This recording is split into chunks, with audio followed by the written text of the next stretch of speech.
Ah, les relations familiales, c'est tout un poème, n'est-ce pas? Cet espace où l'amour le plus sincère se heurte parfois aux besoins d'indépendance de chacun. Aujourd'hui, on va parler de ça, de concessions, de dialogue et surtout de comment on arrive à trouver un terrain d'entente. C'est la grande question finalement dans beaucoup de familles, comment on fait pour prendre soin de ceux qu'on aime sans les étouffer? Et à l'inverse, comment préserver son autonomie quand nos proches s'inquiètent pour nous? C'est un équilibre super délicat. Pour bien comprendre tout ça, on va se plonger dans l'histoire de Pauline et de son grand-père. Leur relation, c'est vraiment l'exemple parfait de cette danse un peu compliquée entre le besoin de protéger et le respect de la liberté de l'autre. Allez, on regarde ça de plus près. Alors, tout commence avec un dilemme, celui de Pauline. Elle est face à une situation qui la ronge, qui la préoccupe vraiment et qui met en lumière toute la complexité de l'amour qu'on porte à nos aînés. On sent bien l'inquiétude de Pauline. Elle veut juste que son grand-père de 90 ans soit en sécurité. Le problème, c'est qu'elle se heurte à un mur, un refus catégorique de sa part de quitter son appartement, son petit univers à lui. Et ces peurs, elles sont bien réelles, on peut presque les toucher. Elle s'imagine le pire, hein. S'il tombe, s'il reste par terre toute la nuit. C'est cette angoisse de l'accident, la peur de ne pas être là au bon moment, une angoisse que beaucoup de gens peuvent comprendre. Et là, on touche vraiment au cœur du problème. Ce n'est pas juste une question d'organisation, non, non. C'est la collision de deux visions du monde, de deux générations qui cohabitent au sein de la même famille. C'est vraiment ça.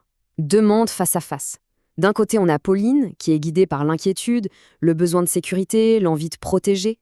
Et de l'autre, son grand-père, qui lui s'accroche à son indépendance, à ses habitudes, à la mémoire de ses murs. Ce ne sont pas des caprices, ce sont des valeurs profondes qui s'affrontent. C'est Marion, l'amie de Pauline, qui met le doigt dessus avec cette phrase. Pour le grand-air, sa maison, c'est pas juste des briques. C'est le coffre-fort de sa vie, de ses souvenirs, de son identité. Partir, pour lui, ce serait un peu comme s'arracher une partie de lui-même. Et ce qui est intéressant, c'est que cette situation, elle est loin d'être unique. En fait, chaque famille est une sorte de mosaïque de personnalités, un assemblage de caractères parfois complètement opposés, qui doivent pourtant apprendre à vivre ensemble. Prenez Jérôme par exemple. Son père, Simon, il a cette image très forte pour le décrire. Un volcan. On imagine tout de suite l'énergie brute, l'impulsivité, une passion qui peut déborder à tout moment. Et juste à côté, en contraste total, on a sa sœur, Anaïs. Elle, c'est la bibliothèque. Calme, posée, elle réfléchit avant d'agir. Elle prend des initiatives, oui, mais toujours après avoir bien pesé le pour et le contre. Deux enfants, deux univers radicalement différents. Mais alors là, le pompon, c'est avec les jumeaux, Clément et Quentin. L'un est décrit comme maniaco-zen, il a un besoin presque viscéral d'ordre et de rangement. Et l'autre, une explosion artistique permanente qui vit dans un joyeux bazar créatif. C'est le jour et la nuit, et pourtant ils ont eu la même éducation.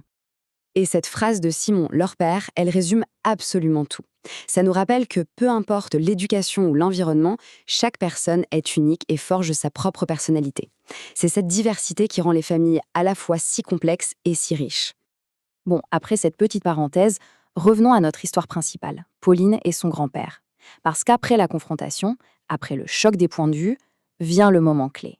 Celui où un dialogue peut enfin commencer. C'est là que tout l'art du compromis entre en jeu. Écoutez-moi cette réponse du grand-père, c'est magnifique, non? Il ne se voit pas comme une vieille personne fragile qu'il faut bouger, non, il se voit comme une montagne. Fatigué peut-être, mais toujours là, solide, bien ancré. C'est une affirmation incroyable de sa dignité. Et là, la répartie de Pauline, elle est juste géniale. Au lieu de s'opposer frontalement, elle rentre dans sa métaphore à lui, avec tellement d'humour et de tendresse. Elle ne cherche plus à le déraciner, elle propose juste de lui apporter un peu de confort. Et ce petit échange, ça change tout. C'est ce petit moment de connexion et d'humour partagé qui va tout débloquer. Ça ouvre la porte à une solution. Attention, ce n'est pas la solution parfaite que Pauline avait en tête au début, mais c'est une solution réelle, négociée. Et c'est ça la grande leçon sur l'art de vivre ensemble. Et alors, la négociation finale, c'est un petit bijou. Pauline propose un truc raisonnable, une femme de ménage 2 fois par semaine. Le grand-père, par principe, refuse. Ah non, c'est trop.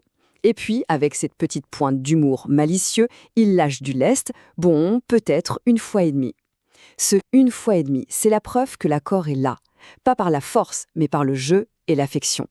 Et encore une fois, c'est Marion qui trouve les mots parfaits pour résumer la philosophie de cette histoire.